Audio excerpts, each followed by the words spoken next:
তিরমিজিতে এবং মুসনাদে আহমদ ইবনে হাম্বলে হাদিসটা এসেছে। হাদিসের বর্ণনাকারী সাইয়েদনা ওমর ফারুক, তিনি বলেন আমরা বিশ্বনবীর পাশে বসে আছি, হঠাৎ দেখি মৌমাছির ভনভন ভনভন শব্দ, ডানে বায়ে আমরা মৌমাছি খুঁজতে লাগলাম, কিন্তু খুঁজে দেখি কোনো মৌমাছি নাই। সুবহানাল্লাহ পড়েন।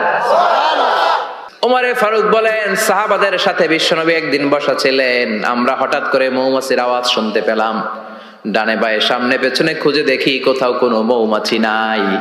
আমার আর বুঝতে দেরি হলো না, তাহলে এটা মৌমাছি না, বিশ্বনবীর উপরে কোরআনের আয়াত নাজিল করছে কে? বিশ্বনবীর কাছে 7টা প্রক্রিয়ায় কোরআনের আয়াত নাজিল হতো। আমরা এই যে একটা কিতাবের ভেতরে কোরআন পেয়ে গেছি, কি সুন্দর 30 পারা, বিশ্বনবীর কাছে কি আল্লাহ তাআলা এইভাবে একটা কোরআন হাতে তুলে দিছিল? কথা কর। 23 বছরের লম্বা ডিউরেশনে, 23 বছরের লম্বা সময়ে নাজমান নাজমান ইয়ানি কালিলান কালিলান, অল্প অল্প করে হাসবা হাওয়াইজিল বাশার, মানব জাতির প্রয়োজন অনুসারে কোনদিন 1 আয়াত, কোনদিন 10 আয়াত, কোনদিন 5 আয়াত, এভাবে করে করে 23 বছরের লম্বা জিন্দেগিতে আল্লাহ পুরো কোরআনটা বিশ্বনবীর উপর নাজিল করেছে। বিশ্বনবীর কাছে এই যে কোরআন নাজিল হতো, এগুলোর অনেকগুলো প্রক্রিয়া আছে। সহিহ হাদিসে এসেছে অনেকগুলো প্রক্রিয়া পাওয়া যায়। 1 নাম্বার প্রক্রিয়া মিসলা সলসলাতিল জারাস, ঘন্টার ধ্বনির মতো বিশ্বনবীর কাছে কোরআন পাঠাতো কে? হাই স্কুলে বা প্রাইমারি স্কুলে ছুটির সময় দপ্তরি ঘন্টা বাজায় না? ঘন্টা বাজালে কি হয়? আওয়াজ হয়। বিশ্বনবী বলেন ঘন্টার ধ্বনির মতো বিকট আওয়াজে রব্বুল আলামিন আমার কাছে কোরআন পাঠাতো। এই পদ্ধতিতে বিশ্বনবীর কাছে যখন কোরআন আসতো, প্রচন্ড শীতের রাতে বিশ্বনবী ঘামতে ঘামতে হয়রান হয়ে যেতেন। সুবহানাল্লাহ, কি মজার কোরআন আমরা পাইছি, খুলি আর পড়ি। বিশ্বনবী এই কোরআনকে রিসিভ করতে কত কষ্ট করেছেন। শীতের রাতে, কনকনে শীতের রাতে এই কোরআনকে রিসিভ করতে যে উনি ঘেমে একাকার হয়ে যেতেন।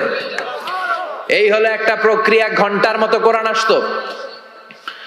2 নাম্বার প্রক্রিয়া মিন ওয়ারাইল হিজাব, পর্দার অন্তরাল থেকে আল্লাহ নিজেই কোরআন পাঠিয়ে দিতেন।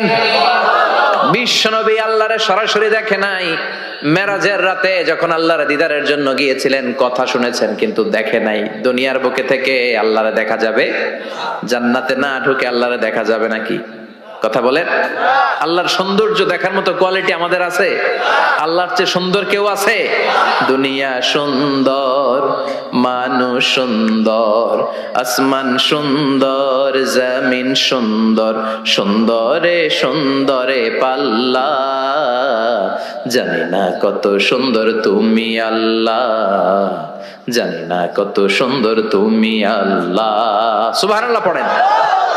মেরাজের রাতে আল্লাহর দেখেন নাই, পর্দার এপাশ থেকে আল্লাহ কথা বলে আর নবী শুনে, নবী কথা বলে আল্লাহ শুনে। সুবহানাল্লাহ। এই পর্দার ওই পাশ থেকে সরাসরি আল্লাহ ওহী করেছেন, বিশ্বনবী রিসিভ করেছেন।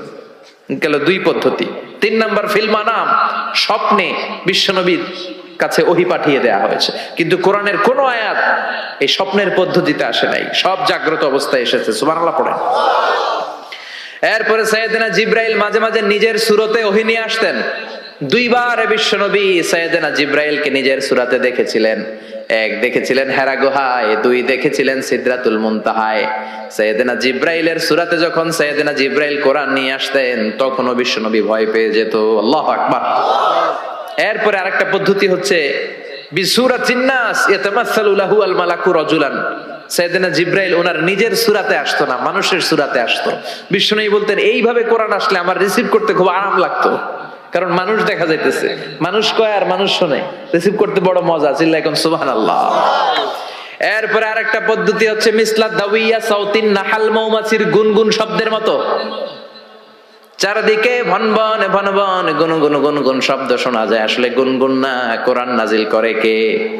সাইয়েদনা ওমর ফারুক বললেন হঠাৎ আমরা ভনভন শব্দ দেখতে পেলাম, তাকিয়ে দেখি কোনো মৌমাছি নাই। হঠাৎ দেখলাম বিশ্বনবী আমাদের দিক থেকে চেহারাটা ঘুরিয়ে কাবার দিকে করলেন। হঠাৎ কিছুক্ষণ বিশ্বনবী একা একা মনোযোগী হয়ে কি যেন নিলেন, তারপরে আবার আমাদের দিকে মুচকি হেসে বললেন, ও সাহাবীরা শোনো, এইমাত্র কোরআনের 10টা আয়াত আল্লাহ আমার উপর নাজিল করেছে। আরে 10টা আয়াতের মধ্যে রব্বুল আলামিন মুমিনদের 7টা গুণাবলীর বর্ণনা দিয়েছে। কোন মুমিন যদি এই 7টা গুণ নিজের মধ্যে ধারণ করতে পারে, রব্বুল আলামিন ওই ব্যক্তিকে জান্নাতের মালিক বানায়া দিবে। আল্লাহু আকবার। কত নেয়ামত, কত অপরচুনিটি, কত প্রিভিলেজ আল্লাহ আমাদেরকে দিয়েছেন নিজেদেরকে সম্মানিত করার। ইযা সাআলতা ফাসআলিল্লাহ ওয়া ইযা ইসতাআনতা ফাসতাইন বিল্লাহ। কিছু চাইতে মনে চায় আল্লাহর কাছে চাও, সাহায্যের দরকার হয় আল্লাহর কাছে সাহায্য চাও। আমাদের এখন কিছু হইলেই, বিপদে পড়লেই আমরা সবার আগে ফেসবুকে শেয়ার দেই, ঠিক কিনা? বিপদ একটা হইছে, শেয়ার দেই কোথায়? ফেসবুকে না, আগে শেয়ার করবেন আল্লাহর কাছে। কার কাছে? কথা বলেন, শেয়ার করব কার কাছে? বন্ধুর কাছে শেয়ার করার আগে, স্ত্রীর কাছে শেয়ার করার আগে, কারো কাছে শেয়ার করার আগে শেয়ার করব যার কাছে তিনি কে। কারণ তিনিই পারেন আপনাকে বিপদ মুক্ত করতে। তিনি ছাড়া পৃথিবীর কোনো শক্তি আপনার কোনো উপকারও করতে পারে না, কোনো ক্ষতিও করতে পারে। এজন্য বিষ্ণু বলতেন ইদা সাআলতা ফাসআলিল্লাহ, যখন চাইতে মনে চায় আল্লাহর কাছে চাও। যখন সাহায্যের দরকার হয় আল্লাহর কাছে সাহায্য চাও। বিশ্বনবী নিজেও বিপদে পড়লে সাহায্য চাইতেন কার কাছে? আল্লাহর ওয়ালিরা বিপদে পড়লে সাহায্য চায় কার কাছে? তো আমরাও চাবো কার কাছে? এমনকি বিশ্বনবীর কাছেও সাহায্য চাওয়া যাবে না। বিশ্বনবীর মাকবারার সামনে আমরা মসজিদ নববীতে যখন সালাত পড়ে ওনার কবরের সামনে দাঁড়িয়ে যখন সালাম দেই, তখন বিশ্বনবীর কাছে কিছু চাওয়া যায় না। আল মাইয়িতু ফিল কবর কাল গরীকু ফিল বাহর। সাঁতার না জানা ব্যক্তি সাগরে পড়লে যেরকম অসহায়, মানুষ মরে গেলে এরকম অসহায়। সে আপনারে কিছু করতে পারে না। আপনি বরং তাকে দোয়া করে তার রুহে আপনি সওয়াব পৌঁছে দিয়ে আসবেন, তার জন্য ক্ষমা চাইবেন, ইস্তেগফার করবেন, কিন্তু তার কাছে কিছু চাওয়া যাবে? দয়াল বাবা আপনার দয়া করতে পারে না, দয়া করতে পারে কে? এজন্য জীবনের যে কোনো মুহূর্তে, যে কোনো পরিস্থিতিতে, সিচুয়েশনেই আমরা থাকি না কেন, আমরা সাহায্য চাইবে একজনের কাছে, চিল্লায় বলতে হবে তিনি কে। হাদিসে কুদসিতে আল্লাহ বলেন, লাউ আন্না আউওয়ালাকুম ওয়া আখিরাকুম ইনসাকুম ওয়া জিন্নাকুম, পৃথিবীর সব মানুষগুলো, সব জিনগুলো, সাইয়েদনা আদম থেকে শুরু করে up to the day of judgement, কিয়ামত পর্যন্ত যারা এসেছিল, যারা আছে, যারা আসবে, সবাই যদি একটা ময়দানে দাঁড়িয়ে যায় আর দাঁড়িয়ে যদি আল্লাহর কাছে চাইতে থাকে, আল্লাহ এটা দাও, গাড়ি দাও, বাড়ি দাও, নারী দাও, সম্মান দাও, একটার পর একটা যদি আল্লাহর কাছে চাইতে থাকে, আর আল্লাহ তাআলা যদি তাদের সব চাহিদা পূরণ করে দেয়, সবও যদি দিয়ে দেয়, আল্লাহ বলে আমার ভান্ডারের 1 ইঞ্চিও কমবে না। তো যার ধন ভান্ডার এত বিশাল, তাকে রেখে দিয়ে আমরা অন্য জায়গায় চাবো কেন? কথা বুঝতে পেরেছেন? এটার নাম হচ্ছে তাওহীদ। মানে আমাদের সবকিছু এক কেন্দ্রিক হবে। আমাদের চাওয়া পাওয়া, বাসনা, যন্ত্রণা, আকাঙ্ক্ষা সবকিছু আমরা কার কাছে বলবো? এটার নাম তাওহীদ। এটার নাম কি? তাওহীদেরই মুর্শিদ আমার মুহাম্মাদের নাম বলো, মুহাম্মাদের নাম। আল্লাহর নাম জপলে বুঝতে পারি আল্লাহরই কালাম বলো, মুহাম্মাদের নাম। ওই নামেরই রশি ধরে যাই আল্লাহর পথে, ওই নামেরই ভেলায় চড়ে ভাসি নূরের স্রোতে, ওই নামের বাতি জেলে দেখি আরশের মুকাম বলো, মুহাম্মাদের নাম। তাওহীদেরই মুর্শিদ আমার মুহাম্মাদের নাম বলো, মুহাম্মাদের নাম। চিল্লায় পড়েন আল্লাহু আকবার। তো এর নাম হচ্ছে তাওহীদ। তাওহীদ মানে হচ্ছে এক আল্লাহয় বিশ্বাসী হওয়া, ওয়াননেস অফ গড। আমাদের স্রষ্টা একজন। চিল্লায় বলতে হবে কয়জন? আরো জোরে বলেন কয়জন? খ্রিস্টানরা বলে ওদের স্রষ্টা 3 জন। কয়জন? এটাকে আরবিতে বলে তাসলিফ, ইংরেজিতে বলে ট্রিনিটি, বাংলায় বলে ত্রিত্ববাদ। খ্রিস্টানরা 3 খোদায় বিশ্বাসী, আর আমরা কয় খোদায় বিশ্বাসী? 1 খোদায়। খ্রিস্টানরা বলে আল্লাহ হচ্ছে একজন প্রভু, ঈসা আলাইহিস সালাম হচ্ছে দ্য সন অফ গড, আল্লাহর ছেলে। নাউজুবিল্লাহ পড়েন। আবার জিবরাইল আলাইহিস সালামকেও আরেক খোদা মানে, তারা ওনাকে বলে দ্য হোলি স্পিরিট। কিন্তু আমরা বলি কুল হু আল্লাহু আল্লাহুস লাম ইয়ালিদ ওয়া লাম ইয়াকুল লাহু কুফুয়ান আহাদ। আমরা বলি আল্লাহ এক, অদ্বিতীয়, তিনি অমুখাপেক্ষী। গোটা বিশ্বের সবাই বিপদে পড়লে চায় কার কাছে? আল্লাহ চায় কার কাছে? হ্যাঁ, আল্লাহ কারো কাছে চায় না। এটাই হচ্ছে স্রষ্টা আর সৃষ্টির পার্থক্য। আমরা বিপদে পড়লে আল্লাহর কাছে চাই, আল্লাহ কারো কাছে চায়? আমাদের প্রয়োজন পূরণে আমরা আল্লাহর কাছে ঠেকা, আল্লাহ কি কারো কাছে ঠেকা? এজন্য আল্লাহ বললেন তোমরা সব ফকির। আমরা কি? রব্বুল আলামিন বলেন ইয়া আইয়ুহান নাসু আনতুমুল ফুকারাউ ইলাল্লাহ ওয়াল্লাহু হুয়াল গনিয়ুল হামিদ। ও দুনিয়ার মানুষেরা শোনো, তোমরা হলা ফকির, তোমাদের প্রয়োজনে আমার কাছে চাও, কিন্তু আমি আল্লাহ কারো কাছে চাই না। আমরা সবাই ফকির। আমরা কি? তাহলে ধনী কে? চিল্লায় বলেন ধনী কে? উনি কারো কাছে হাত পাততে হয় না, সবাই ওনার কাছে হাত পাতে। এজন্য আমরা ফকির, উনি হচ্ছেন ধনী। এজন্য সব বিপদে আপদে ওই ধনী আল্লাহর কাছে, অমুখাপেক্ষী আল্লাহর কাছে চাইতে রাজি আছেন তো? ছেলে হয় না, চাইবেন কার কাছে? মেয়ে হয় না, চাইবেন কার কাছে? না দুর্গার কাছে? সরস্বতী, খাজা বাবা, ল্যাংটা বাবা, আউলা বাবা, জাউলা বাবা, আছে না নাই?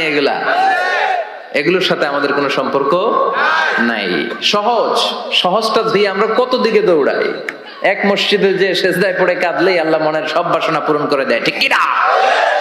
আবার বিশ্বনবী বলতেন বিপদে পড়লে যদিও বিপদটা ছোট হয় আল্লাহর কাছে চাও। বিশ্বনবী বলতেন তোমার পায়ের জুতার ফিতাও যদি ছিঁড়ে যায় মুচির দোকানে যাওয়ার আগে চাইবা কার কাছে? পায়ের জুতা ছিঁড়ে গেলে ঠিক করার জন্য কার কাছে যাই?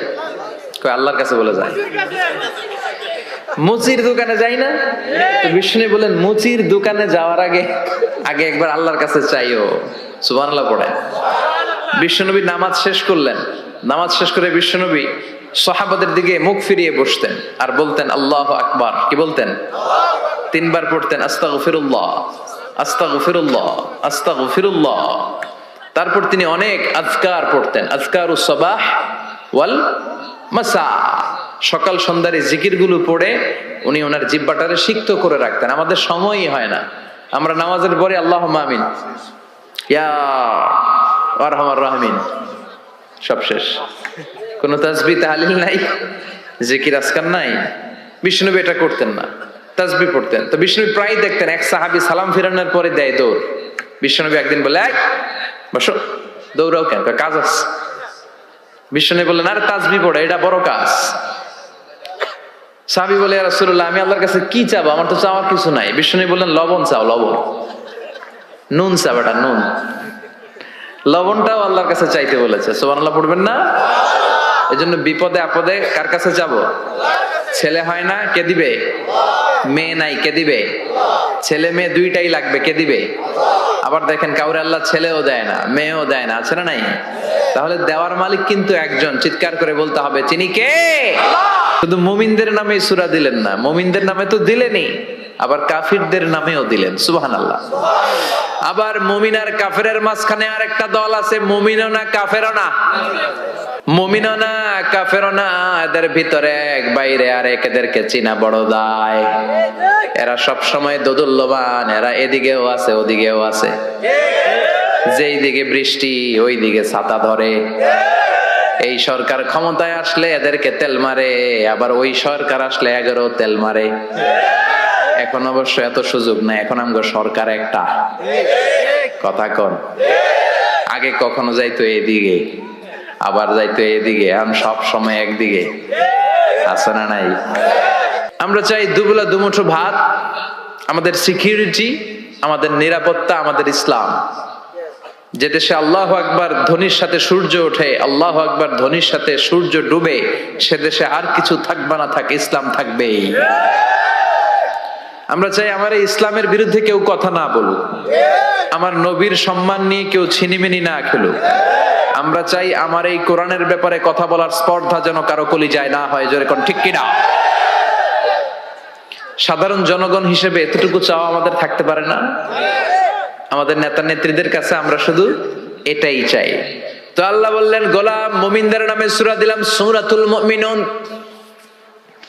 আবার কাফিরদের নামে সূরা দিলাম সূরাতুল কাফিরুন। আবার মাঝামাঝি একটা দল আছে, এরা মুমিন না, এরা কাফির না, এরা মুযাবযাবিন, এরা দুই নৌকায় পাড়া দিলে যে অবস্থা হয় তাদের অবস্থা ওই রকম। এরা এদিকেও আছে ওদিকেও আছে, নেহি এদার নেহি ওদার, দারমিয়ান মে সাদার বাদার, আছে না নাই? এদের উপরে ফিটফাট, ভিতরে গেছেন সদরঘাটে? মুখস্থ কয় খালি, দেখেন নাই সদরঘাটেরা গেছেন? সদরঘাট কি এখনো ফিটফাট হয় নাই? তো এদের অবস্থা হচ্ছে উপরে ফিটফাট, ভিতরে এদিকেও না ওদিকেও না, ভিতরে এক বাইরে আরেক, তার নাম মধু হই হই বিষ হাবাইলা। কয় মধু, কয় কি? আসলে এটা কি? এটা কি মুমিন না মুনাফিক? এই মুনাফিকদের নাম আল্লাহ একটা সূরা দিলেন। কি নাম সূরার? সূরাতুল মুনাফিকুন। দেখেন কোরআনের ব্যালেন্স কত সুন্দর। আল্লাহ বললেন মুমিনদের নামে সূরা দিলাম, কাফিরদের নামেও সূরা দিলাম, আবার মুমিনও না কাফিরও না, মাঝামাঝি একটা ওই দলের নামেও সূরা দিলাম, সূরাতুল মুনাফিকুন। সুবহানাল্লাহ। আমরা মুনাফিক হতে চাই না, চাই? কি হইতে চান? আমরা ঈমানের জীবন চাই, ঈমানের মৃত্যু চাই, আমরা শাহাদাতের তামান্না চাই। আল্লাহ তুমি কবুল করে নাও। বিষ্ণুই বলেন যারা শাহাদাতের তামান্না অন্তরে রাখে না ওরা মুমিন হতে পারে। আর শাহাদাতের তামান্না অন্তরের মধ্যে রেখে লোকটা যদি বিছানায় পড়ে মারা যায়, শহীদদের কাতারে কিয়ামতের দিন তারে দাঁড় করাইয়া দিবে কে? আমাকে শহীদ করে ওই মিছিলে শামিল করে নিও, যে মিছিলের নেতা মীর হামজা, খোবায়েবে খাব্বাব, আল্লাহর কাছে যারা অতি প্রিয়, শামিল করে নিও আমাকে শহীদ করে ওই মিছিলে শামিল করে নিও। পড়েন আমিন, চিল্লায় পড়েন আমিন। মরতে যখন হবেই আমরা শাহাদাতের মৃত্যু চাই। সাইয়েদনা ওমর ফারুক আল্লাহর কাছে দোয়া করতেন, আল্লাহ আল্লাহুম্মা রযুকনা শাহাদাতান ফি সাবিলিক ওয়াল মাউতা ফি হারামি রাসূলিক।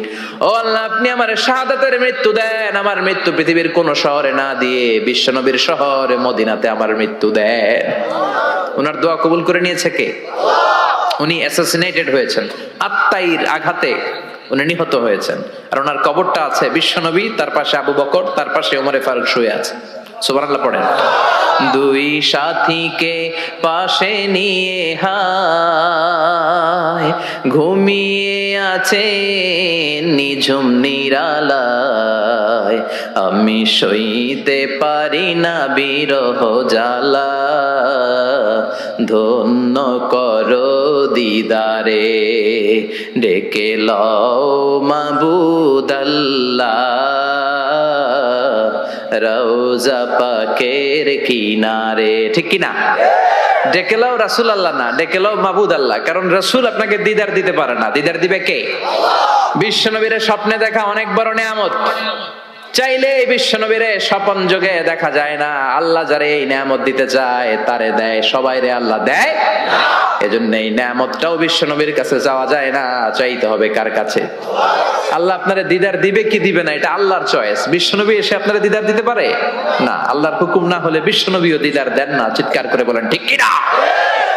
বিশ্বনবীর ইন্তেকালের পরে সাহাবারা মা আয়েশার কাছে যে বলে, ও আম্মা আমাদের নবী কেমন ছিল বলেন। মা আয়েশা বলতেন কানা খুলুকুহু আল কোরআন, বিশ্বনবীর চরিত্র ছিল কোরআনের চরিত্র। কিসের চরিত্র?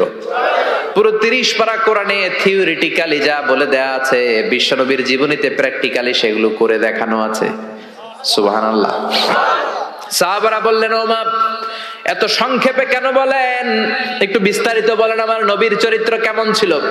মা আয়েশা বললেন, ও সাহাবারা তোমরা কি কোরআনের 23তম সূরা সূরাতুল মুমিনুনের প্রথম 10টা আয়াত তেলাওয়াত করো নাই? এই প্রথম 10টা আয়াতের ভিতরে যেই গুণের কথা আছে সবগুলো গুণ দিয়ে তোমাদের নবীর জীবন সাজানো ছিল। আল্লাহ বললেন ক্বাদ আফলাহাল মুমিনুনাল্লাযীনা হুম ফি সালাতিহিম খাশিউন। ক্বাদ আফলাহাল মুমিনুন দিয়ে আল্লাহ শুরু করেছেন।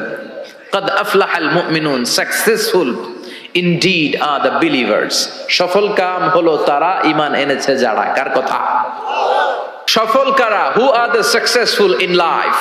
যদি আপনারা কেউ প্রশ্ন করে সফল কারা, যদি আমাদেরকে জিজ্ঞেস করা হয় কারা সফল, সফলতার মানদণ্ড কি? এই পৃথিবীর বুকে সফল হওয়ার অনেক মানদণ্ড হতে পারে, পারে না? In terms of wealth and money, অর্থের মানদণ্ডে কারা সফল যদি জিজ্ঞেস করা হয় কার নাম বলবেন? হ্যাঁ, বিল গেটস, তাই না? মাইক্রোসফট কোম্পানির মালিক, কত টাকার যে সে মালিক সে নিজেও জানে না। আর আর কে আছে এরকম সফল? ওয়ারেন বাফেট, অনেক বড় ধনী। আর কে আছে? স্টিভ জবস, অ্যাপল কোম্পানির মালিক, তাই না? প্রিন্স ওয়ালিদ বিন জালাল, একটা প্লেন আছে নিজের জেট প্লেন, যে প্লেনটার 70% স্বর্ণ দিয়ে বানানো প্লেন, এটার 70% মেড অফ গোল্ড। তাহলে অর্থের মানদণ্ডে যদি বলি সফল কারা, এদের নাম আসবে। ক্ষমতার মানদণ্ডে সবচেয়ে বড় ক্ষমতাশীল। এরপরে আর কে আছে?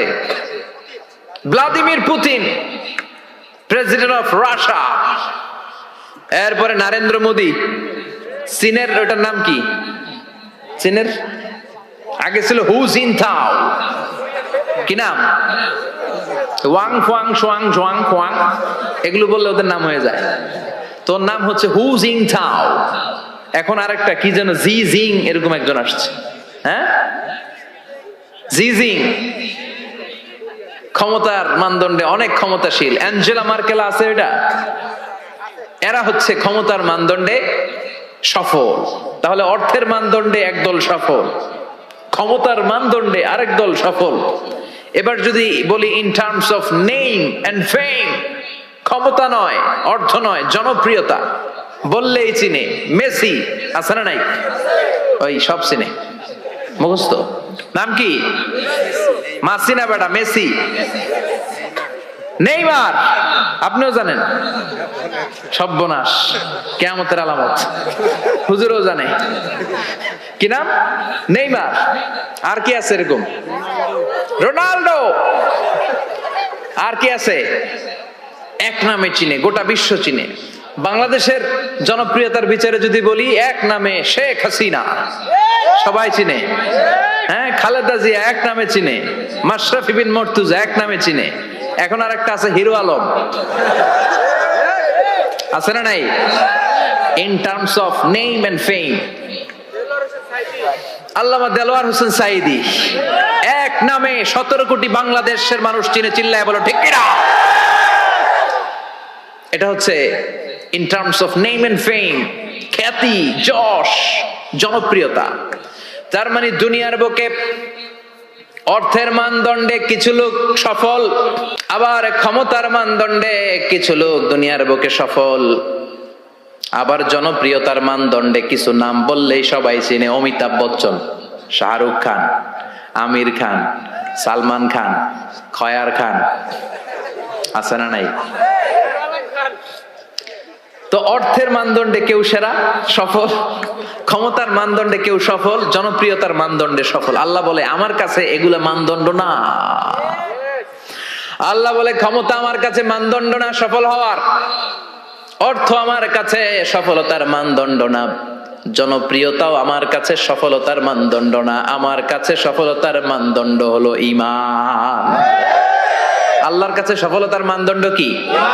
দুনিয়াতে আপনার টাকা আছে, ক্ষমতা আছে, আপনি বের হলে সামনে গাড়ি, পেছনে গাড়ি, সামনে পুলিশ, পেছনে পুলিশ, সামনে বডিগার্ড, পেছনে বডিগার্ড, কিন্তু আল্লাহর কাছে এই ক্ষমতার 4 আনা দাম নাও থাকতে পারে। চিল্লা এখন ঠিক কিনা? আল্লাহ বলেন ক্ষমতা আমার কাছে সফলতার মানদণ্ড না, অর্থ আমার কাছে সফলতার মানদণ্ড না, জনপ্রিয়তা আমার কাছে সফলতার মানদণ্ড না। আমি আল্লাহর কাছে সফলতার মানদণ্ড হলো ঈমান। আল্লাহর কাছে সফলতার মানদণ্ড কি? ঈমান যদি না থাকে তার কোনো দাম in the day of judgement আল্লাহর কাছে আছে? চিল্লায় বলেন আছে। সেজন্য আল্লাহ বললেন ক্বাদ আফলাহাল মুমিনুনাল্লাযীনা হুম ফি সালাতিহিম খাশিউন। এই দুনিয়া এবং আখিরাতে সফল হয়েছে তারা, আল্লাহর উপর ঈমান এনেছে যারা। ঠিক কি না? সফল হয়েছে কারা? ঈমান এনেছে যারা। চিল্লায় উত্তর দেন, সফল হয়েছে কারা? নাকি যাদের টাকা বেশি এরা সফল, ক্ষমতা বেশি এরা সফল, এক নামে সারা বিশ্ব চিনে সেলিব্রিটি এরা সফল? সফল হচ্ছে ঈমানদার। আমরা সেই ঈমানদার গোষ্ঠীর মানুষ, আমরা সেই ঈমানের পথের সৈনিক। চিল্লায় বলেন ঠিক কিনা?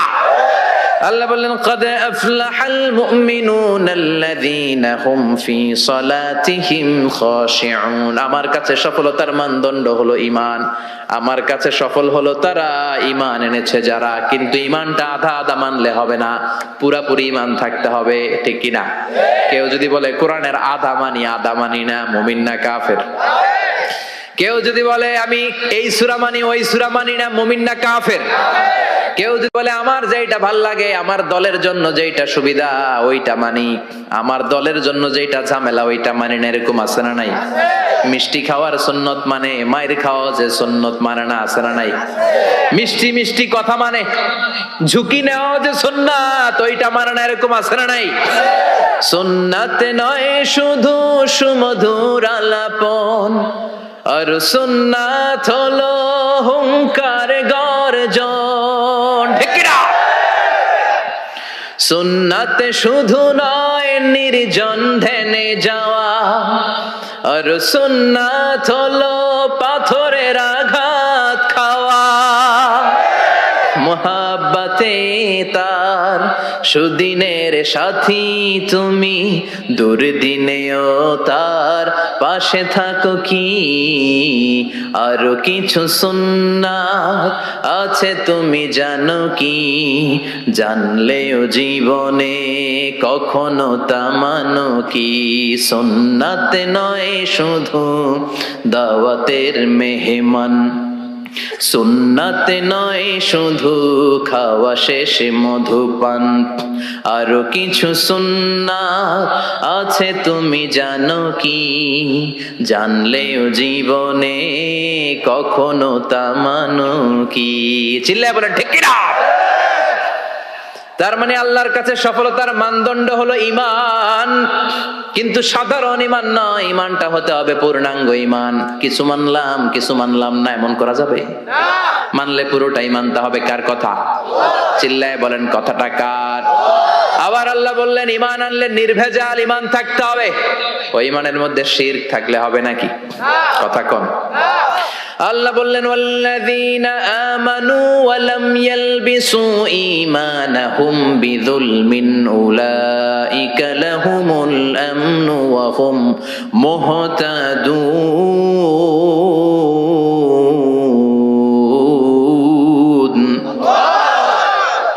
ঈমান আনার পরে ঈমানের সাথে যদি শিরকে তোমরা না মিলাও, তখন তোমাদের ঈমানটা নির্ভেজাল ঈমান হবে। তখন দুনিয়ার জীবনে তোমাদেরকে নিরাপত্তা দিবে কে? আবার হেদায়েত দিয়ে তোমাদেরকে ধন্য করবে কে? তার মানে ঈমান হতে হবে নির্ভেজাল। ঈমানের মধ্যে শিরক থাকলে হবে? কথা কোন? আল্লাহ সব মাফ করে, শিরক মাফ করে না। আপনি কিয়ামতের দিন পাহাড় পরিমাণ গুনাহ নিয়ে আল্লাহর সামনে হাজির হয়েছেন, কিন্তু এই গুনার মধ্যে শিরকের গুনাহ নাই। আল্লাহ বললেন তাহলে আমি পাহাড় পরিমাণ দয়া নিয়ে তোর কাছে হাজির হয়ে যাব। আবার আমরা যখন নামাজে দাঁড়াই, আল্লাহ বললেন ওযু করলি ভালো কথা, মসজিদে ঢুকলি ভালো কথা, নামাজের কাতারেও দাঁড়ালি ভালো কথা, কিন্তু আগে বল শিরকের সাথে সম্পর্ক আছে নাকি? আমরা বলি ওয়াজ্জাহাতু ওয়াজহিয়া লিল্লাযী ফাতারাস সামাওয়াতি ওয়াল আরদা হানিফাও ওয়া মা আনা মিনাল মুশরিকিন। আমরা নামাজের শুরুতে ঘোষণা দেই আল্লাহ ওমা আনা মিনাল মুশরিকিন। আল্লাহ আমরা শিরক করি না, শিরকের সাথে আমাদের কোনো সম্পর্ক। আবার যখন হজ করতে যাই, লক্ষ লক্ষ হাজী সাহেবান আরাফাতের ময়দানে কাঁদে, আল্লাহর কাছে ডাকে, আল্লাহরে ডাকতে থাকে। আল্লাহ বলে ডাকাডাকি পরে কর, হজ পরে কর, আগে বল শিরক করস নাকি? তখন সবাই ঘোষণা দেয় লাব্বাইক আল্লাহুম্মা লাব্বাইক, লাব্বাইক লা শারীকা লাক লাব্বাইক। আল্লাহ আপনার সাথে শরীক করি না, এই ঘোষণা দেওয়ার পরে এরপরে হজ কবুল হয়, এরপরে সালাত কবুল হয়। তাহলে ঈমান হতে হলে এটা নির্ভেজাল ঈমান হতে হবে। ওই ঈমানের সাথে শিরকের কোনো ছোঁয়া, কোনো ছিটে ফোঁটা সেখানে থাকতে পারবে। আল্লাহ বলে ইমান যদি নির্ভেজাল হয় আর যদি ইমানটা পাকাপোক্ত হয় তাহলে তোমাদের সাহায্যের জন্য গায়েবী মদদ আমি পাঠিয়ে দেব। সুবহানাল্লাহ। ওয়ালা তাহিনু ওয়ালা তাহজানু ওয়া আনতুমুল আ'লাউনা ইন কুনতুম মুমিনিন। ভয় নাই, বিপদ নাই, চিন্তা নাই। ইমানদারের মতো যদি ইমানদার হও, ইমানটা যদি ওই রকম হয় তাহলে কোনো চিন্তা নাই, আমি আল্লাহর সাহায্য তোমাদের সাথে আছে না নাই? নবীদের ইমান ছিল সেই রকম ইমান, ইমানের মতো ইমান, ঠিক কি না? নবী মুসার মতো ইমান হলে রাস্তা হবে সাগর জলে। নবী ইউসুফের মতো ইমান হলে একে একে দরজা খোলে। নবী ইব্রাহিমের মতো ইমান যদি আজও থাকে বিদ্যমান, অগ্নিকুণ্ডে দেখতে পাবে খুবসুরত এক ফুল বাগান। সুবহানাল্লাহ পড়েন। এজন্য ইমানের মতো ইমান হলে সাহায্য পাঠাবে কে? আল্লাহ বললেন ওয়ালা তাহিনু ওয়ালা তাহজানু ওয়া আনতুমুল আ'লাউনা ইন কুনতুম মুমিনিন। ভয় পেও না, চিন্তা করো না, আল্লাহর সাহায্য আছে না নাই? বিপদ যত বেশি আসে, পরীক্ষা যত বেশি আসে, বিজয়ের পতাকা পতপত করে উড়ার সময়টা কাছে আসতে থাকে, ঠিক কি না? আকাশে যখন ঘুটঘুটে বেশি অন্ধকার দেখা যায়, প্রচন্ড অন্ধকারে যখন আকাশ একেবারে ছেয়ে যায়, রাত্রি যখন গভীর হয়ে যায়, সুবহে সাদিকের আলো আসার সময়টা কাছে আসতে থাকে, ঠিক কিনা? গর্ভবতী নারীর পেটের প্রসব বেদনা যত বেড়ে যায়, নতুন মেহমান দুনিয়াতে আসার সময় ঘনাতে থাকে, তেমনি ইমানদারের উপর আযাব গজব অত্যাচার যত বাড়তে থাকে, ইসলামের বিজয়ের সময়টাও কাছে আসতে থাকে। এজন্য ইমান হতে হবে ইমানদারের মতো, ইমান হতে হবে পাক্কা ইমান। চিল্লায় বলেন ঠিক কিনা? সে আল্লাহ বললেন قد أفلح المؤمنون الذين هم في صلاتهم خاشعون.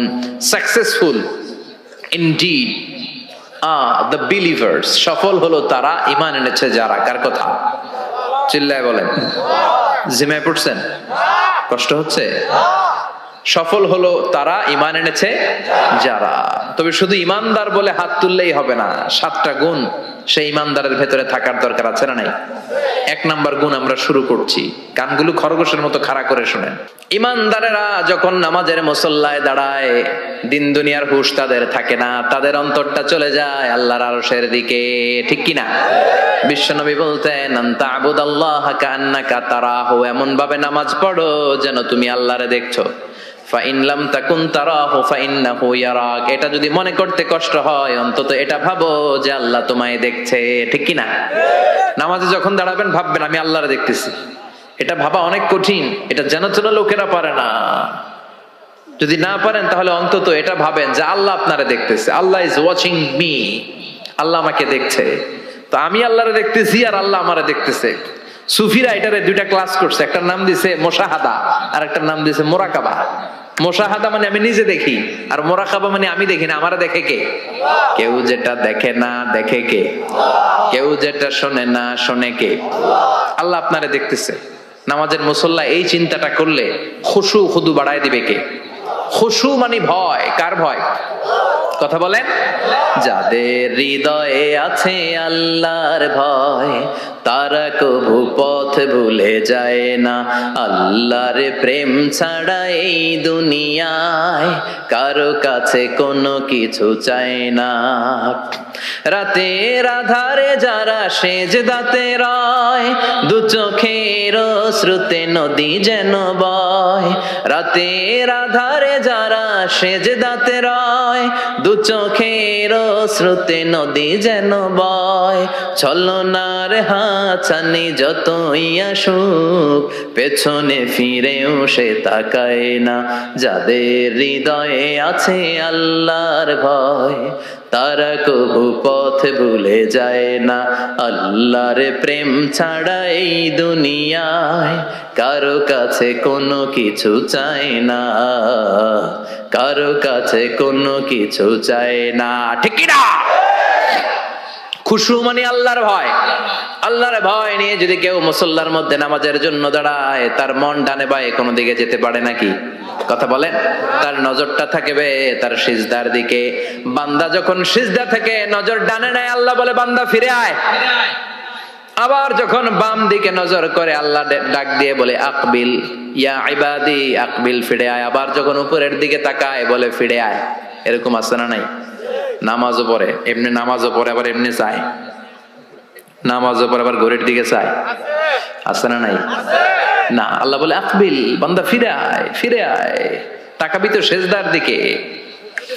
তিনবার নজর ডানে বায়ে যখন ঘোরানো হলো, তিনবারও যখন নজর ফিরায় না, আল্লাহ তখন ডেকে বলে লা হাজাতা লি লা সলাতিক, এই নামাজের কোনো দরকার আমার নাই। যে আল্লাহর জন্য ওযু করলেন, সময় দিলেন, এতক্ষণ ধরে নামাজ পড়লেন, ওই আল্লাহই যদি বলে তোর নামাজের দরকার নাই, তো কারে দিলেন নামাজ? এজন্য নামাজের মধ্যে তাড়াহুড়ো করা যাবে? খুশু খুদু, খুশু মানে আল্লাহর ভয়। নামাজে যখন দাঁড়াবেন শুধু নিজেরই মুসল্লি বানাবেন না, মনটারেও মুসল্লি বানাবেন। আমরা শুধু নিজেরা নামাজি হই, মনটারে নামাজি বানাই না। আমি ঠিকই আল্লাহু আকবার, মন চলে গেছে সৌদি আরব, মন চলে গেছে হিন্দি সিনেমার দিকে, মন চলে গেছে দোকানের দিকে, মন চলে গেছে ক্রিকেট খেলায়, আছে না নাই? উনি কিন্তু মুসল্লি, মসজিদে উনি কি মুসল্লি, উনি হাতে পায়ে একেবারে মুসল্লি, কিন্তু মনটারে মুসল্লি বানায় নাই। এজন্য মনটারেও নামাজি বানাতে হবে। আমরা বলি মনটারে কাজ দেন, মনটারে কখনো অলস বসে থাকতে দেয়া যায় না। আপনিও মুসল্লি হবেন, মনটারেও মুসল্লি বানাতে হবে, তা না হলে মন ডানে বায়ে ঘুরবে। মনের আরবি হচ্ছে কলব। কলব মানে যেটা নাড়াচাড়া করে। এটা এখন এদিকে, পরে ঢাকায়, এরপরে সৌদি আরব, এরপরে আমেরিকা। এটার পাসপোর্টও লাগে না, ভিসাও লাগে না, এটা খালি দৌড়ায়, ঠিক কিনা? এজন্য মনটারে নামাজি বানানোর দরকার আছে না নাই? এজন্য আল্লাহ বললেন ক্বাদ আফলাহাল মুমিনুনাল্লাযীনা হুম ফী সালাতিহিম খাশিউন। মুমিন বান্দাদের প্রথম গুণাবলী হলো মুমিন বান্দারা যখন নামাজে পড়ে মনটারে নিয়ে নামাজ পড়ে, নিজেও নামাজি, মনটাও নামাজি, ঠিক কি না? আমাদের অনেকের নামাজে মন বসে না। আমাদের অনেকে বলে হুজুর নামাজে দাঁড়ালে মন সাথে থাকে না, নামাজে শুধু ভুল হয়, সূরা যে কয়বার পড়ে নিজেও জানি না। এরকম আছে না নাই? এদিকে ওদিকে চলে যায়। এখন মনটারে কিভাবে আপনি এক জায়গায় আনবেন, কনসেন্ট্রেট করবেন কিভাবে? বিশ্বনবী একবার মসজিদে ঢুকে দেখলেন এক সাহাবী নামাজ পড়তেছে, আল্লাহু আকবার, নামাজের মধ্যে এরকম করতেছে। এরকম করে না অনেকে? নামাজের পরে দাড়িও টানে, দাড়িও চুলকে, আছে না নাই? নামাজ পড়ে জামাও সোজা করে, নামাজ পড়ে দাড়িও টানে। বিশ্বনবী বললেন লাউ খাশাআত কলবুহু লা খাশাআত জাওয়ারিহুহু, এর অন্তরে যদি আল্লাহর ভয় থাকতো তাহলে এর অঙ্গ প্রত্যঙ্গের মধ্যেও এই ভয়ের ইম্প্যাক্ট পড়তো। এই সাহাবীর অন্তরে আল্লাহর ভয় নাই, খুশু নাই, এজন্য হাতে পায়ের মধ্যেও খুশু নাই, হাত একবার এদিকে নড়ে আরেকবার ওদিকে নড়ে। আমাদের এরকম সমস্যা আছে না নাই? বিশ্বনবী বললেন তোমাদের যদি খুশু খুদু নামাজের মধ্যে বাড়াতে মনে চায়, নামাজের মুসল্লায় দাঁড়িয়ে হৃদয়টারে যদি আল্লাহর আরশে পাঠিয়ে দিতে মনে চায়, তাহলে নামাজের মুসল্লায় যখন দাঁড়াবা মনে করবা এটাই হতে পারে জীবনের শেষ নামাজ। 5টা টিপস দিব আপনাদের মনোযোগ বাড়ানোর জন্য। 5টা। কয়টা? নামাজে মনোযোগায়ন কিভাবে করবেন 5টা টিপস খেয়াল করে রাখেন, কিভাবে নামাজের মনোযোগ বৃদ্ধি করবেন। টিপস নাম্বার 1, সল্লু সলাতান মুআদ্দিয়া, বিদায়ী নামাজ পড়বেন। মনে করবেন হতে পারে আজকের এই নামাজটাই আমার জীবনের শেষ নামাজ। এখন বাজে 10:30, আপনাকে বলা হলো আজ রাত 1টার দিকে আপনার জীবনের হায়াত ফুরিয়ে যাবে। চলে যাওয়া লাগবে না? আমাদের থাকতে পারবো আমরা? চলে যাওয়া লাগবে। রাত 1টায় মালাকুল মাউত চলে এসে রূহ কবজ করে নিয়ে যাবে। আর 1.5 ঘন্টা আপনার হাতে সময়। এই 1.5 ঘন্টায় আপনি নামাজ রোজা যা পারেন করে নেন। আপনার হুঁশ থাকবে? কথা কম। 1.5 ঘন্টা পরে আপনার মরণ। আপনি তাড়াতাড়ি করে ওযু করে আসবেন, যায় নামাজে দাঁড়াবেন, মনে মনে ভাববেন আজকে জনমের মতো মাফ চামু আল্লাহর কাছে, আকাম কুকাম যা করছি সব কাইন্দা একেবারে মাফ করায় ফেলাম আল্লাহর কাছে, ঠিক কিনা? সেদিন আপনি ওযু করবেন চমৎকার ভাবে পাঞ্জাবিটা পরে, আতর মেখে, টুপিটা পরে মুসল্লার মধ্যে দাঁড়িয়ে আল্লাহু আকবার বলে নামাজ শুরু করবেন। ওই দিনের নামাজে আপনার কোনো তাড়াহুড়ো নাই। আছে? আজীবন তাড়াহুড়ো করছেন, কিন্তু ওই দিন আপনার তাড়াহুড়ো নাই। ওই দিনের রুকুটা আপনার জীবনের শ্রেষ্ঠতম রুকু হয়ে যাবে। ওই দিনের সেজদাটা আপনার জীবনের শ্রেষ্ঠতম সেজদা হয়ে যাবে। ওই দিন আপনি সেজদায় পড়ে চোখের পানি দিয়ে জায়নামাজ ভিজিয়ে দিবেন। দিবেন না?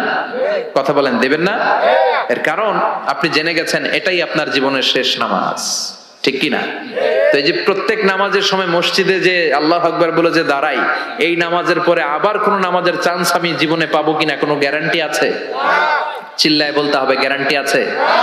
আরো 30 মিনিট আমরা সবাই বেঁচে থাকবো, গ্যারান্টি? আরো 10 মিনিট বাঁচবো, গ্যারান্টি? শ্বাস যেটা ভিতরে নিলাম ফেলতে পারবো, কোনো গ্যারান্টি আছে? তাহলে প্রতিটা নামাজের সময় আমরা এই কথাটা ভাবি না কেন, যে হতে পারে এই নামাজটাই আমার জীবনের শেষ নামাজ, হতে পারে আজকের এই সেজদাটা আমার জীবনের শেষ সেজদা। চিল্লায় বলেন ঠিক কিনা? বিশ্বনবী শিখায় দিলেন মনোযোগায়নের প্রথম পদ্ধতি। নামাজে মনোযোগ থাকে না, মনোযোগ যদি বাড়াতে চাও ভাবো এটাই হতে পারে জীবনের শেষ নামাজ। সল্লু সালাতান মুআদ্দে, পারফর্ম দ্য সালাহ as if this is your last and final prayer. এমন ভাবে নামাজ পড়ো মনে করো এটাই হতে পারে জীবনের শেষ নামাজ। আজকে থেকে প্রত্যেকবার আল্লাহু আকবার বলার সময় এটা ভাবতে পারবো না আমরা, যে হতে পারে এই নামাজটা আমার শেষ নামাজ। এই চিন্তাটা মাথার মধ্যে রাখার দরকার আছে না নাই? সাইয়েদনা আলী রাদিয়াল্লাহু তাআলা আনহু, উনি যখন নামাজে দাঁড়াতেন দিন দুনিয়ার হুঁশ থাকতো না। উনার পায়ের মধ্যে জিহাদের ময়দানে তীর ঢুকেছে, তীর বের করতে গেলেই চিৎকার মারে, কাউরে তীর ধরতে দেয় না। বিশ্বনবী বললেন, বেলাল আকিমিস সালাহ, নামাজের একামত দাও। নামাজ শুরু করার আগে এক সাহাবীরে বললেন, নামাজের মাঝখান দিয়ে যে তুমি আলীর পা থেকে টেনে তীর বের করবে, কারণ আমি জানি আমার মেয়ের জামাই আলী যখন নামাজের যায়, নামাজে দাঁড়ায়, দিন দুনিয়ার কোনো হুঁশ আলীর আর থাকে না। একামত হলো আল্লাহু আকবার, আল্লাহু আকবার। বিশ্বনবী নামাজ শুরু করলেন, রুকু দিলেন, সিজদা দিলেন। দ্বিতীয় রাকাতের জন্য যখন দাঁড়ালেন, বিশ্বনবীর কথা মতো এই সাহাবী যে কাতারের মাঝখানে সাইয়েদনা আলীর পা থেকে গায়ে যত জোর ছিল টান মেরে তীর বের করেছে, ফিনকে দিয়ে রক্ত বের হয়েছে। সাইয়েদনা আলী মুহূর্তের জন্য টের পায় নাই। নামাজ শেষ, সালাম ফিরালেন, তাকিয়ে দেখে পায়ে তীর নাই, চারদিকে শুধু রক্তের বন্যা। বিশ্বনবী বললেন, ও আলী চিন্তা করো না, আমার কথা মতো এক সাহাবী তোমার পা থেকে তীর বের করেছে। আমি জানি যখন তুমি নামাজের মুসল্লায় দাঁড়িয়ে যাও তোমার মনটা দুনিয়ায় থাকে না, তোমার মনটা আল্লাহর আরশের দিকে চলে যায়। তোমার নামাজের মধ্যে খুশু খুদু এত বেড়ে যায়, আখিরাতের কথা এত তোমার স্মরণ হয়ে যায়, নামাজের মধ্যে তোমার পায়ের তীর টেনে বের করেছে, এক সেকেন্ডের জন্যও তুমি টের পাও নাই রে আলী। সুবহানাল্লাহ। উনি মনে করতেন এটাই জীবনের শেষ নামাজ। সাহাবারা যখন মরুভূমিতে নামাজ পড়তে দাঁড়াতেন, আকাশের পাখিগুলো এসে সাহাবাদের মাথার মধ্যে বসে যেত। মরুভূমির পাখিগুলো মনে করতে এগুলো খেজুর গাছ, পাখিগুলো মনে করতে এগুলো খেজুর গাছ, কারণ সাহাবারা নড়ে না, চড়ে না, ডানে বায়ে তাকায় না। খেজুর গাছ যেমনি ঠায় দাঁড়িয়ে থাকে, সাহাবারাও ঠায় দাঁড়িয়ে থেকে নামাজ পড়তেন। চিল্লায় কোন আল্লাহু আকবার। তাহলে মনোযোগ বৃদ্ধির এক নাম্বার পদ্ধতি, মুসল্লায় যখন দাঁড়াবো ভাববো এটাই আমার জীবনের শেষ নামাজ, এরপরে হয়তো নামাজের সুযোগ নাও পেতে পারি, ঠিক কিনা? 2 নাম্বার পদ্ধতি হলো নামাজের মধ্যে আহকাম এবং আরকান গুলো ধীরস্থির ভাবে আদায় করতে হবে, তাড়াহুড়ো নামাজের মধ্যে করা যাবে না। আমাদের হানাফি মাযহাবে তা'দিলুল আরকান এটা ওয়াজিব। রুকুনগুলো আদায় করার সময় ধীরস্থির ভাবে আদায় করা এটা হানাফি মাযহাবে কি ওয়াজিব। চিল্লায় বলেন এটা কি ওয়াজিব। তরক করলে কি করতে হয়? হ্যাঁ, সহু সেজদা দিতে হয়। কিন্তু অন্যান্য মাযহাবে এটা ফরজ, এটা বাদ দিলে আপনার নামাজই হবে না, তাড়াহুড়ো করলে নামাজই হবে না। বিশ্বনবী দেখলেন মসজিদে নববীতে এক সাহাবী নামাজ পড়ে, নামাজ শেষে নবীর কাছে আসলে বিশ্বনবী বললেন, সল্লি ফাইন্নাকা লাম তুসল্লি, নামাজ পড়ো কারণ তোমার নামাজ হয় নাই। সাহাবী আবার বললেন, আবার আসলেন, বিশ্বনবী বললেন, সল্লি ফাইন্নাকা লাম তুসল্লি, নামাজ পড়ো তোমার নামাজ হয় নাই। সাহাবী আবার নামাজ পড়ে আবার নবীর কাছে আসলেন, বিশ্বনবী বললেন, সল্লি ফাইন্নাকা লাম তুসল্লি, নামাজ পড়ো নামাজ হয় নাই। এবার সাহাবী এসে বলে, ও নবী 3 বার পড়লাম, নামাজ আমার হয় না, এর চেয়ে ভালো নামাজ আমি পড়তে জানি না। বিশ্বনবী বললেন, তাহলে আসো আমি শিখায় দেই, যখন নামাজে দাঁড়াবা ধীরস্থির ভাবে দাঁড়াবা, রুকুতে যখন যাবা পিঠটারে টান টান করে সোজা করে দিবা। বিশ্বনবী যখন রুকু দিতেন বিশ্বনবীর পিঠটা একেবারে স্ট্রেট ফরওয়ার্ড।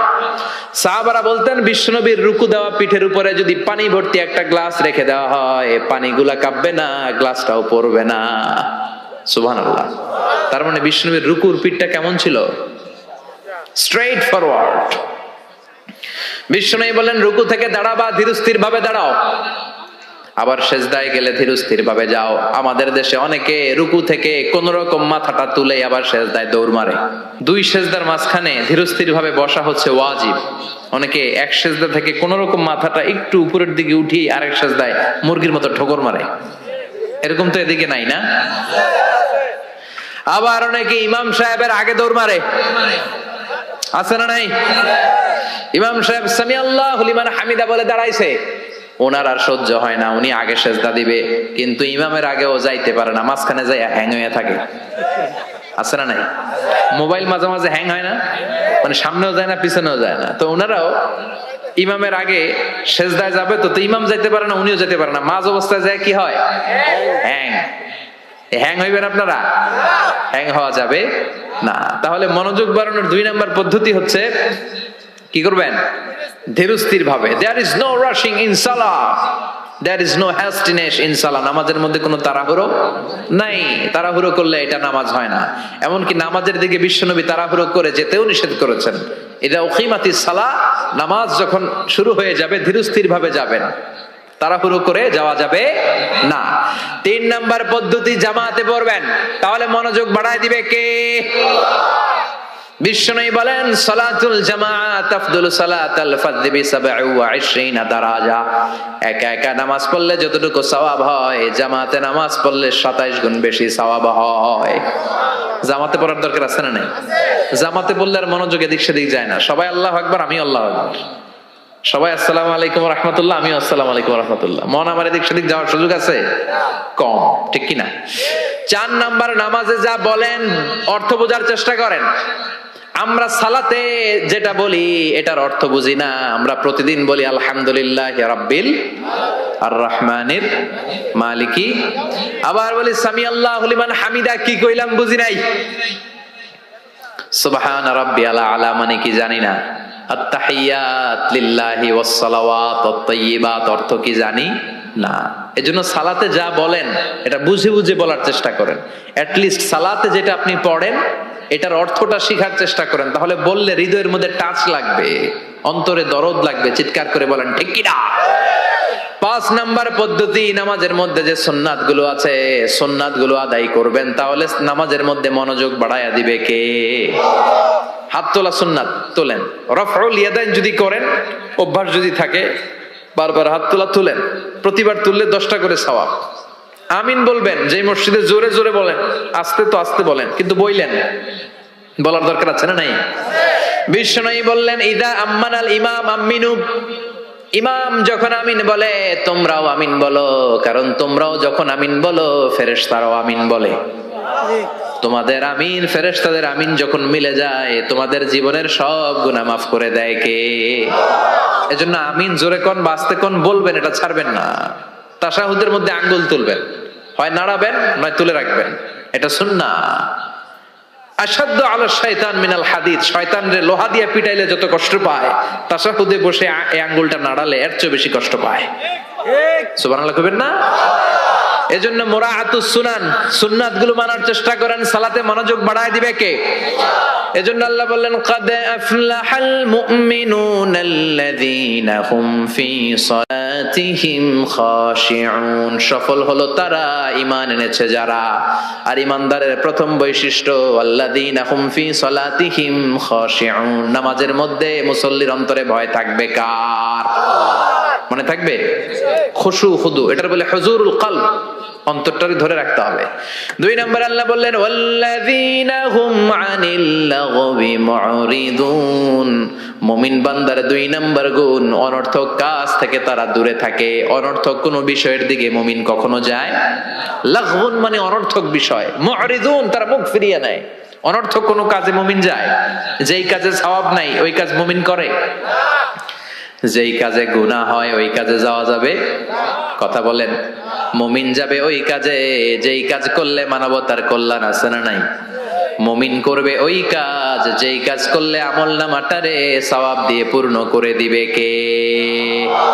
এজন্য বিশ্বনবী বলতেন মিন হুসনি ইসলামিল মারই তারকুহু মা লা ইয়ানি, ব্যক্তির ইসলামের সৌন্দর্য হলো ব্যক্তি তার জীবন থেকে অনর্থক সব কাজ বের করে দিবে। যাই করবেন অর্থবোধক হইতে হবে, অনর্থক কোনো কাজ করা যাবে? কথা কন। আপনি যেটা বলবেন এটার জন্য অর্থ থাকে, আপনি যেটা করবেন এটার জন্য অর্থ থাকে। আপনি যে অর্থটা খরচ করবেন, সম্পদ খরচ করবেন, এটাও অনর্থক, অপ্রয়োজনে খরচ করা যাবে? অপ্রয়োজনে কোনো কাজ করা যাবে? কারণ মুমিন জানে মুমিনের মুখ দিয়ে যেটাই বের হয় এটা লেখার জন্য ফেরেশতা আছে না নাই? কিরামান কাতিবিনা ইয়ালামুনা মা তাফআলুন।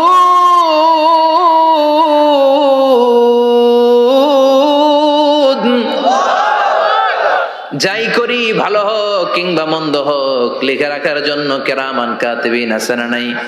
আবার মুমিন জানে মা ইয়ালফিযু মিন কাউলিন ইল্লা লাদাইহি রাকীবুন আতীদ। মুমিন তার মুখ দিয়ে যেটা বের করে সেটা লিখে রাখার জন্য ফেরেশতা আছে না নাই? এজন্য মুমিন যেটাই করবে এটা অর্থবোধক হবে। অনর্থক কোনো কাজ করা যাবে? অনর্থক কোনো বাক্য উচ্চারণ করা যাবে? মুমিন তার চোখ দিয়ে ওই জিনিসটাই দেখবে যেটা দেখলে সওয়াব আছে না নাই? মুমিন মুখ দিয়ে সেটাই পড়বে, সেটাই উচ্চারণ করবে যেটা উচ্চারণ করলে প্রতি অক্ষরে অক্ষরে সওয়াব দিবে কে? চিল্লায় বলেন কে? আপনি যদি অনর্থক কাজের দিকে মনোনিবেশ করেন, ফোকাস দেন, তাহলে আপনি ভালো কাজের দিকে ফোকাস দেওয়ার সময় পাবেন না।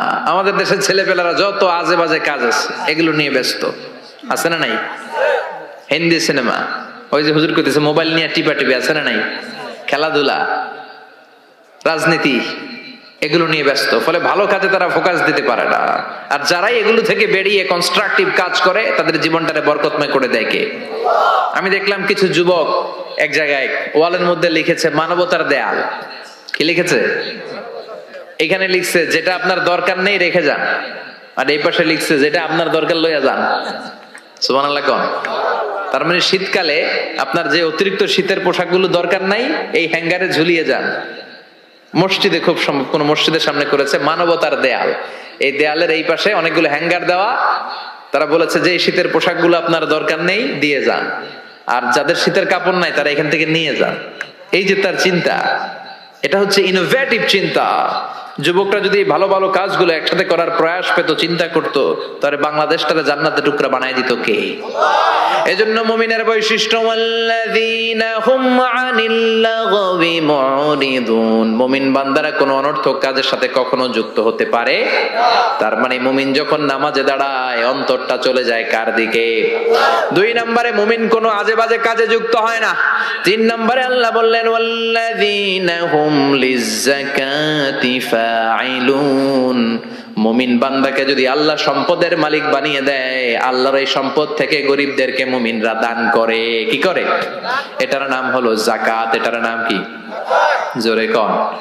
দে যাকাত, দে যাকাত, তোরা দে রে যাকাত, তোর দিল খুলবে পরে আগে খুলু খাত। দে যাকাত, দে যাকাত, তোরা দে রে যাকাত। চিল্লা এখন ঠিক কিনা?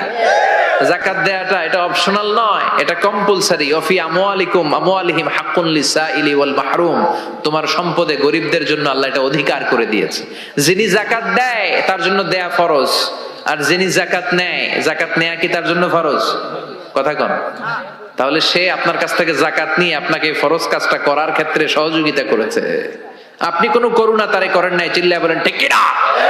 আবার আল্লাহ বলেন যাকাত দিবি না কেন? টাকা কি তোর নাকি? ওয়ামিম্মা রাযাকনাহুম ইউনফিকুন। আমি যেটা রিজিক হিসেবে দিছি ওইখান থেকে দে। সম্পদের মালিক আমি বানিয়েছি, অর্থ সম্পদ আমি আল্লাহ দিয়েছি, আবার আমি আল্লাহ আদেশ করেছি দেওয়ার জন্য। ঠিক কিনা? ইসলাম চায় না রাস্তার এক পাশে 5 তলা আরেক পাশে গাছতলা। ইসলাম চায় সম্পদের সমানভাবে তারল্য। যাকাত এটা ফরজ, দিয়ে দাও, তা না হলে কঠিন আযাবের সুসংবাদ দিচ্ছে কে? চিল্লায় বলেন কে? والذين يكنزون الذهب والفضة ولا ينفقونها في سبيل الله فبشرهم بعذاب أليم। যারা স্বর্ণ জমায়, যারা রৌপ্য জমায়, যারা প্রাইজ বন্ড জমিয়ে রাখে, যারা ফিক্সড ডিপোজিট করে রাখে, সম্পদের প্রাচুর্যতা থাকার পরেও যাকাত দেয় না, নবী তাদেরকে কঠিন আযাবের সুসংবাদ দেন। কার কথা? চিল্লায়া বলেন, আযাবের কি সুসংবাদ হয় না দুঃসংবাদ?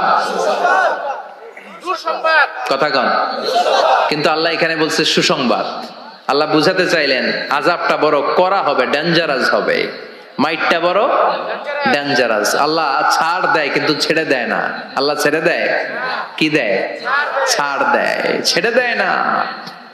আযাবটা বড় করা হবে, মাইটটা বড় ডেঞ্জারাস হবে যারা যাকাত ফরজ হওয়ার পরেও দেয় না। এটা বোঝানোর জন্য আল্লাহ বললেন কঠিন আযাবের দুঃসংবাদ না, বললেন সুসংবাদ দেন। ছেলে পরীক্ষায় ইংরেজিতে ফেল করছে, মা বলে চান্দু ইংরেজিতে ফেল করছো, তোর বাপে আসুক, এমন মাইট দিবে, মাইট দিলে মজা টের পাবি। অমিয়া মাইট দিলে কি মজা লাগে? কি লাগে?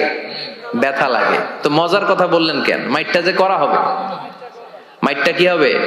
করা হবে। এজন্য যাকাত ফরজ হওয়ার পরে যারা যাকাত দেয় না তাদের জন্য করা মাইর আল্লাহর কাছে আছে না নাই? চিল্লায় বলেন। অনেকে দেখবেন যাকাতের শাড়ি দেয়, যাকাতের লুঙ্গি দেয়। যাকাতের শাড়ি বলতে কোন শাড়ি আছে? কথা কন। এমন শাড়ি, এমন পাতলা শাড়ি একবার ধুইলে দ্বিতীয়বার আর পরা যায় না। শাড়ি আপনার দিকে বেসকি দিয়ে চাই থাকবে, রং নাই, আছে না নাই? আবার এই শাড়ির লুঙ্গি গুলো নেওয়ার জন্য যারা লাইন ধরে ঢুকে এরাও পদপৃষ্ট হয়ে মারা যায়, আছে না নাই? কিছু ভিডিও ক্লিপসে আমরা দেখলাম যে হাজার হাজার মানুষ এই পাতলা বাজারের সবচাইতে নিম্নমানের সুতা দিয়ে বানানো যাকাতের শাড়ি নেয়ার জন্য এসেছে। ধাক্কা ধাক্কি আর ভিড়ে পদপৃষ্ট হয়ে অনেকগুলো মহিলা মারা গিয়েছে। কিয়ামতের দিন এই যাকাত নামের এই কলঙ্ক সাজানোর জন্য যে এই আয়োজন করেছিল তাকে আল্লাহর সুপ্রিম কোর্টের কাঠগড়ায় জবাবদিহিতা করতে হবে। চিল্লায় বলেন ঠিক কিনা? যাকাত এটা ছেলে খেলা না, এটা পুতুল খেলা না। এটা যেমন মনে চায় কিছু টাকা পয়সা মানুষের হাতে হাতে 200 করে দিলাম, এইটা না। একজনকে এমন ভাবে যাকাত দাও যেন ওই টাকা দিয়ে তার কর্মসংস্থান হয়, ওই টাকা দিয়ে যেন রুজি রোজগার করে কিছু খেতে পারে। ঠিক কিনা? বুঝতে পেরেছেন? যাকাতের টাকা এমন না 10 টাকা করে আমি 500 জন ফকিরে দিয়ে দিলাম, এটা নয়। একজনের একটা সিএনজি কিনে দেন, তাহলে সিএনজি চালায়া সে তার ফ্যামিলিকে ভরণ পোষণ দিতে পারবে, আর কোথাও যে হাত পাতা লাগবে না। একটা গাভী কিনে দেন, গাভীর দুধ বিক্রি করে ওর জীবন চলে যাবে। ঠিক কিনা? একটা টঙের দোকান, চায়ের দোকান করে দেন, ঝালমুড়ির দোকান বানায় দেন, ওইটা বিক্রি করে করে ওর জীবন চলে যাবে, সুন্দর চলবে, ফ্যামিলিটা চলবে, আর কোথাও যে তার হাত পাতা লাগবে। এটা হচ্ছে যাকাত দেওয়ার পদ্ধতি। আল্লাহ আমাদেরকে বোঝার তৌফিক দাও। চিল্লায় পড়েন আমিন। এরপর আল্লাহ বললেন ওয়াল্লাযীনা হুম লিফুরুজিহিম হাফিযুন। মুমিন বান্দার 4 নম্বর গুণ, তারা তাদের লজ্জাস্থানের হেফাজত করে, তাদের প্রাইভেটকে তারা হেফাজত করে। লজ্জাস্থানের হেফাজত, যুবকদের ওয়াজ। বিশ্বনবী বলেন মাইয়াদমান লি মা বাইনা লিহিয়াইহি ওয়া মা বাইনা রিজলাইহি আদমান লাহুল জান্নাহ। আমার কোন উম্মত তার 2 চোয়ালের মাঝখানে যা আছে, মানে জিহ্বা, এই জিহ্বার 2 পায়ের মাঝখানে যা আছে তার প্রাইভেট, তার লজ্জাস্থানের গ্যারান্টি যদি আমারে দেয় যে এই 2টা অঙ্গের কোনো পাপ গুনাহ সে করবে না, আমি তাকে জান্নাতের গ্যারান্টি দেই। সুবহানাল্লাহ। বাড়িতে যায় বললেন। এজন্য আল্লাহ বললেন যুবকেরা খবরদার, নজরকে নিচের দিকে করো। কুল লিল মুমিনিনা ইয়াগুদ্দু মিন আবসারিহিম ওয়া ইয়াহফাযু ফুরুজাহুম। আল্লাহ বললেন ও যুবক, নজরটারে নিচের দিকে নামাও, কারণ নজরটা বড় ভয়ঙ্কর। আন-নাযার সাহমুন মাসমুম মিন সিহামি ইবলিস। এই নজর হচ্ছে শয়তানের বিষ মাখানো তীরবানের মধ্য থেকে ভয়ঙ্কর একটা তীরবান। এই তীর দিয়ে শয়তান যুবক যুবতীদেরকে কাবু করে ফেলে। ঠিক কিনা? প্রথমে নজর, হুট করে কেউ পাপ কাজ করে না, আগে নজর, তারপরে স্পর্শ, তারপরে পাপ কাজ, আছে না নাই? এজন্য নজরের হেফাজত করতে বলেছে কে? আল্লাহ বললেন ওয়াল্লাযীনা হুম লিফুরুজিহিম হাফিযুন। মুমিন বান্দার 4 নাম্বার গুণাবলী হলো মুমিন বান্দারা তাদের লজ্জাস্থানের হেফাজত করে, তারা তাদের নজরকে হেফাজত করে। বিশ্বনবী নিজের মেয়ের জামাতা আলীরে বললেন ও আলী, নজরকে বাঁচাও। ভুল করে নজর যদি একবার কোন নারীর চেহারার দিকে পড়ে যায় রে আলী, দ্বিতীয়বার দিও না। একবার ক্ষমা, দ্বিতীয়বার গুনাহ। ঠিক কিনা? এজন্য নজর হেফাজতের দরকার, আছে না নাই? কয়টা গেল? 4টা। এরপর আল্লাহ বললেন ওয়াল্লাযীনা হুম লিআমানাতিহিম ওয়া আহাদিহিম রাউন।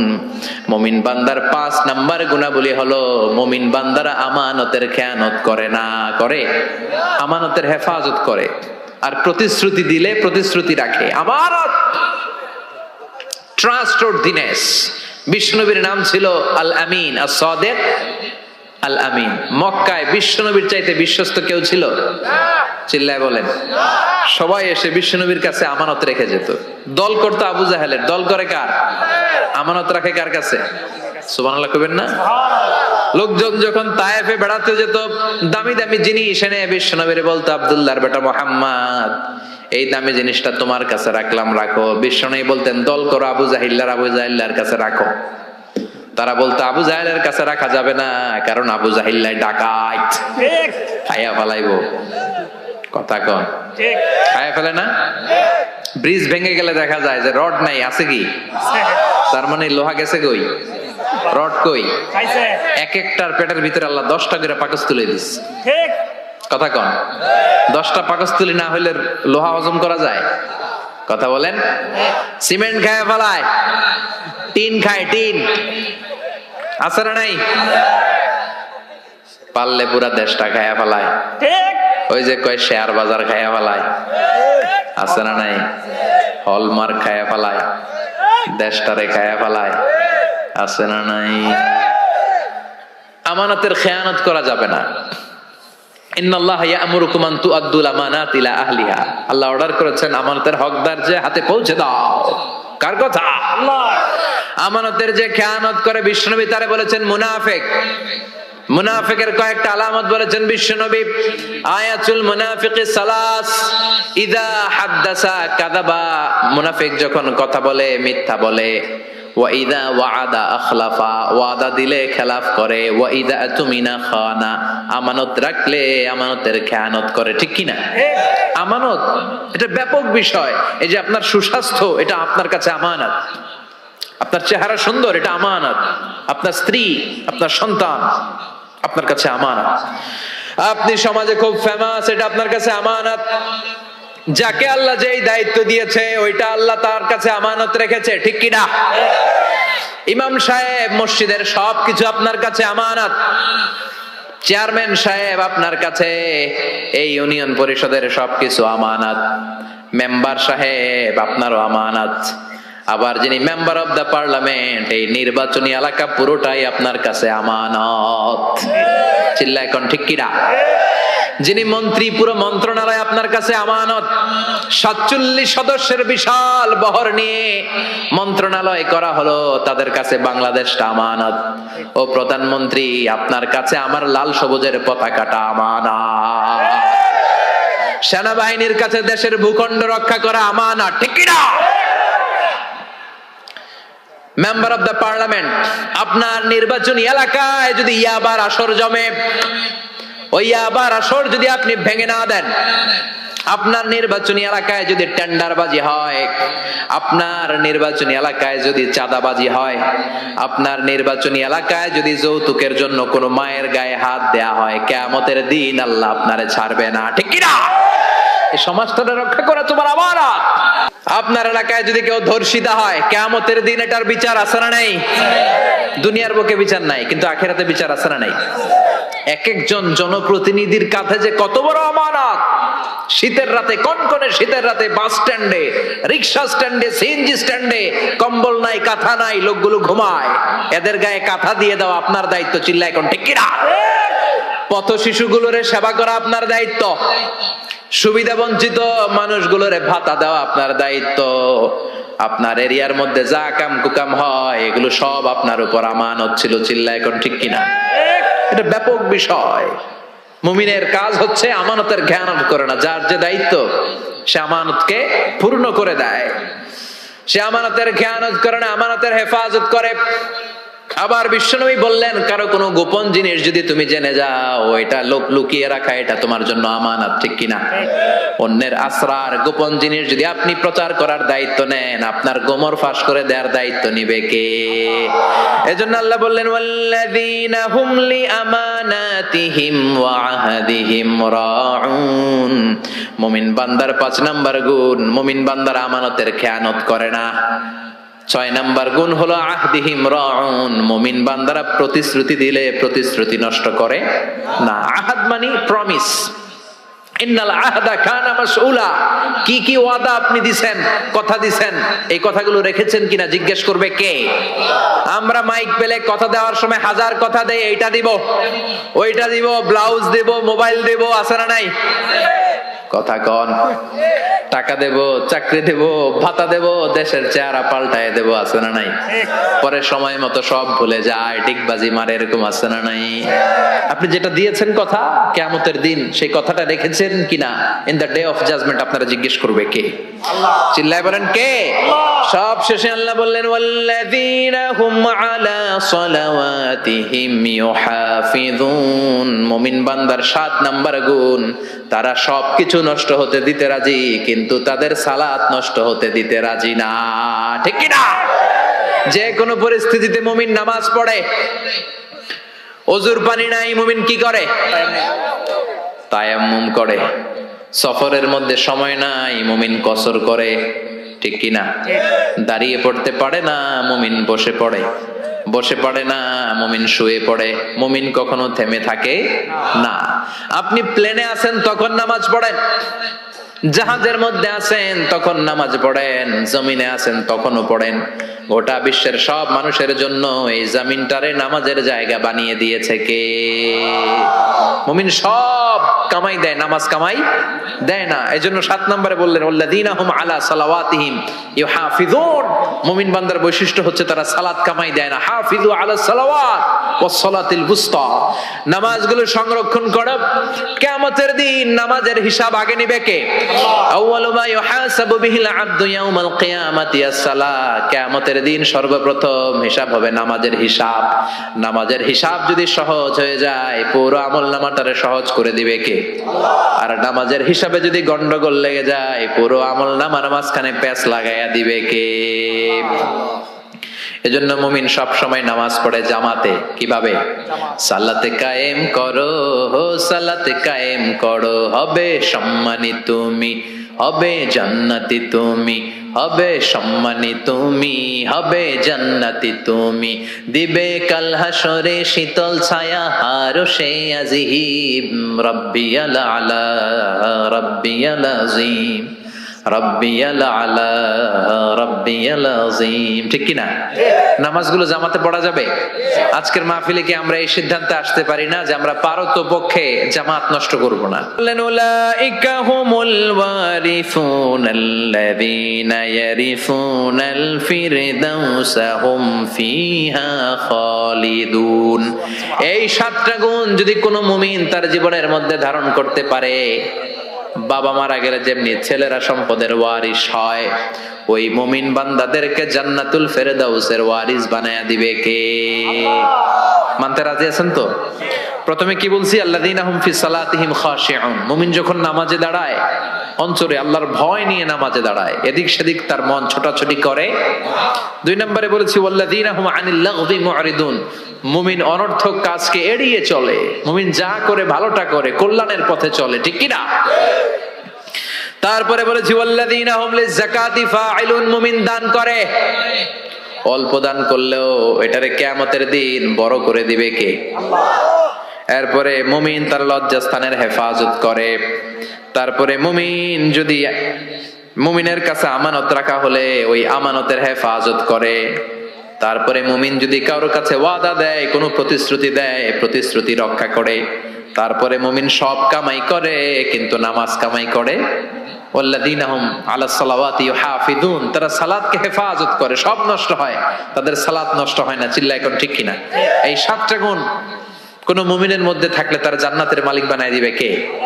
এই 7টা বৈশিষ্ট্যের উপর, গুণের উপর কি আমরা আমল করতে পারি না? পারবো না ইনশাআল্লাহ? আল্লাহ আমাদের সবাইকে কথাগুলো বুঝার ও আমল করার তৌফিক দান করুক। আমরা পড়ি আমিন।